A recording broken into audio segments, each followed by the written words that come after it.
ناظرین محترم، تاریخ اسلام میں ایک ایسا بھی دن آیا جب مدینہ کی گلیوں میں سناٹا تھا اور رسول اللہ صلی اللہ علیہ وسلم کے شہر میں وہ ہستی محصور تھی جس نے اپنی دولت سے مسلمانوں کی پیاس بجھائی تھی، وہ جس نے 2 بار رسول اللہ صلی اللہ علیہ وسلم کی بیٹیوں سے نکاح کیا، وہ جس کے ہاتھ پر نبی کریم صلی اللہ علیہ وسلم نے خود بیعت لی، لیکن جب ان کی شہادت کا وقت آیا تو 40 دن تک ان کا پانی بند کر دیا گیا اور شہادت کے بعد 3 دن تک ان کا جسد خاکی بے گور و کفن پڑا رہا۔ آج کی ویڈیو میں ہم جانیں گے حضرت عثمان غنی رضی اللہ تعالیٰ عنہ کی زندگی، ان کی بے مثال ثقافت اور پھر ان کی مظلومانہ شہادت کی وہ داستان جو پتھر دل کو بھی موم کر دے۔ السلام علیکم، میں ہوں ندیم ریاض اور یہ ہے آپ کا یوٹیوب چینل اسلامک ہسٹری۔ تو شروع کرتے ہیں آج کی ویڈیو۔ حضرت عثمان غنی رضی اللہ تعالیٰ عنہ کا شمار ان اولین لوگوں میں ہوتا ہے جنہوں نے حضرت ابوبکر صدیق رضی اللہ تعالیٰ عنہ کی دعوت پر اسلام قبول کیا۔ آپ انتہائی نرم دل اور حیا والے تھے۔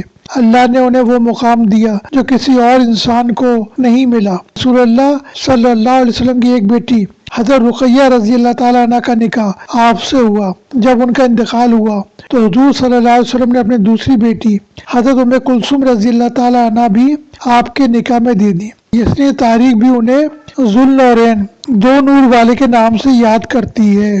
جب مسلمان مدینہ ہجرت کر کے آئے تو پانی کی شدید قلت تھی۔ وہاں ایک کنواں تھا بئر روما، جس کا مالک ایک یہودی تھا جو مہنگے داموں پانی بیچتا تھا۔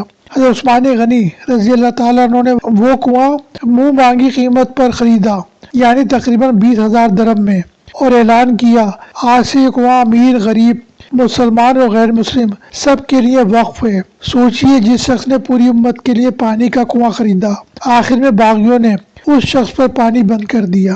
حدیبیہ کے مقام پر جب بھی افواہ پھیلی کہ حضرت عثمان غنی رضی اللہ تعالیٰ عنہ شہید ہو گئے ہیں تو رسول اللہ صلی اللہ علیہ وسلم نے صحابہ سے بدلہ لینے کی بیعت لی۔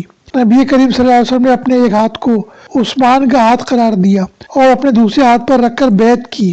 یہ مقام کائنات میں کسی اور کو نصیب نہیں ہوا۔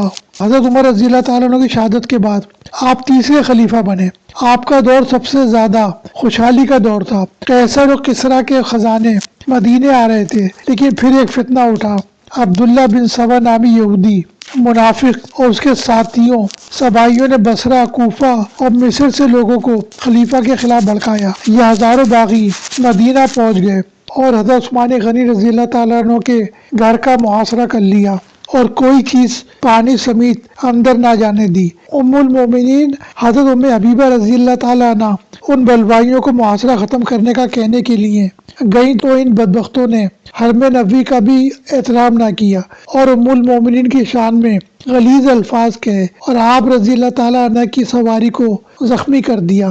ایک دن آپ نے مجموعے کو مخاطب کر کے فرمایا، میں اللہ کی قسم دے کر تم سے پوچھتا ہوں، کیا تم کو نہیں معلوم کہ جب رسول اللہ صلی اللہ علیہ وسلم مدینہ تشریف لے گئے تو مسجد بہت تنگ تھی؟ آپ صلی اللہ علیہ وسلم نے فرمایا، اس زمین کے قطعے کو کون خرید کر مسلمانوں پر وقف کرتا ہے اس کو جنت میں اس سے بہتر جگہ ملے گی۔ اس وقت میں نے اس ارشاد کی تعمیل کی اور زمین کو خرید کر مسلمانوں پر وقف کیا۔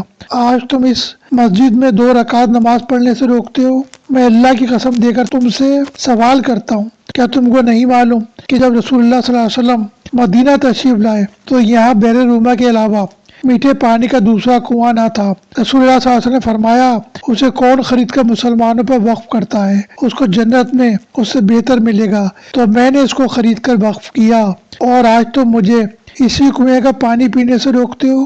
کیا تم کو معلوم نہیں کہ میں نے جیش عسرت کا پورا سامان کیا تھا؟ سب نے کہا ہاں، سچ کہا۔ پھر آپ نے فرمایا، میں ان لوگوں کو جو رسول اللہ صلی اللہ علیہ وسلم کے ساتھ تھے قسم دے کر پوچھتا ہوں کہ ایک دن رسول اللہ صلی اللہ علیہ وسلم کوہ احد پر چڑھے تو وہ ہلنے لگا۔ آپ نے ٹھوکر مار کر فرمایا، احد ٹھہر جا، کہ تیری پیٹھ پر اس وقت ایک نبی، ایک صدیق اور شہید ہے، اور میں آپ صلی اللہ علیہ وسلم کے ساتھ تھا۔ یہ محاصرہ 40 دن تک جاری رہا۔ باغیوں نے خلیفہ وقت کا کھانا پینا اور پانی بند کر دیا۔ صحابہ کرام رضوان اللہ تعالیٰ علیہم اجمعین کے بیٹے دروازے پر پہرا دے رہے تھے اور لڑنے کی اجازت مانگ رہے تھے، لیکن حضرت عثمان غنی رضی اللہ تعالیٰ عنہ نے فرمایا، میں نہیں چاہتا کہ میری وجہ سے نبی صلی اللہ علیہ وسلم کے شہر میں خون کا ایک قطرہ بھی بہے۔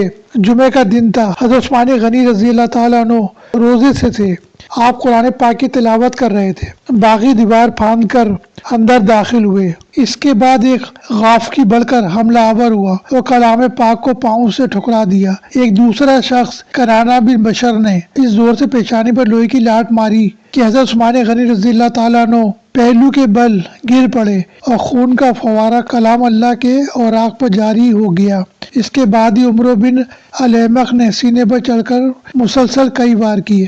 آپ کی زوجہ محترمہ حضرت نائلہ رضی اللہ تعالیٰ عنہ سے نہ دیکھا گیا، وہ بچانے کے لیے دوڑی، ان کی 3 انگلیاں ہتھیلی سے اڑ گئیں اور سودان بن حمران نے لپک کر شہید کر دیا۔ شہادت کے وقت آپ یہ تلاوت فرما رہے تھے، ترجمہ بس اللہ ان کے مقابلے میں آپ کے لیے کافی ہے۔ یوں 82 سال کی عمر میں مظلوم مدینہ کو شہید کر دیا گیا۔ ظلم یہاں ختم نہیں ہوا، باغیوں کا خوف اتنا تھا کہ 3 دن تک آپ کا جسد خاکی گھر میں پڑا رہا۔ پھر رات کے اندھیرے میں چند صحابہ نے خاموشی سے آپ کو جنت البقیع کے ساتھ مولی کا ایک باغ حشر کوکب میں دفن کیا، کیونکہ باغی جنت البقیع میں دفن کرنے سے بھی روک رہے تھے۔ آپ کے قاتلوں میں مرکزی کردار غافقی اور سودان کا تھا، لیکن ان کے پیچھے اصل دماغ عبداللہ بن سبا کا تھا، جس نے امت میں تفرقہ ڈالا۔ حضرت عثمان غنی رضی اللہ تعالیٰ عنہ نے اپنی جان دے دی، لیکن مدینے کا احترام پامال نہ ہونے دیا۔ آج بھی جب کوئی مدینہ جاتا ہے تو بحر روما کا پانی اس عظیم ہستی کی یاد دلاتا ہے جسے پیاسا شہید کیا گیا۔